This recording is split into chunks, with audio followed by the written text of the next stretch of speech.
Welcome to qnawire. So a car is traveling at an initial velocity of 105 kilometers per hour. And I'm just going to convert this to meters per second right away.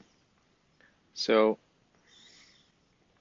we have 1 kilometer is 1,000 meters,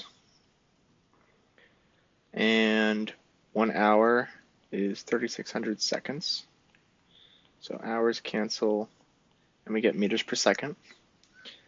And this is around 29.17 meters per second. And we also know that once the car hits the tree, the driver travels a displacement of 0.8 meters.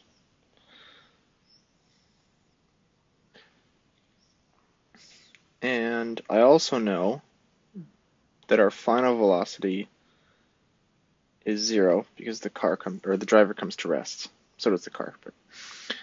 So I have initial velocity, final velocity, and displacement.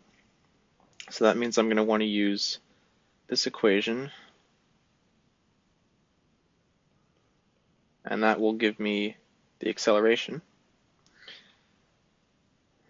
And we know our final velocity is 0. Our initial velocity is 29.17. And our delta x is 0.8 meters.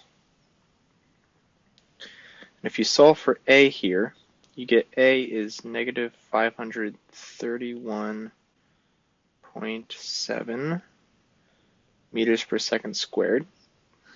And it's negative because we're slowing down.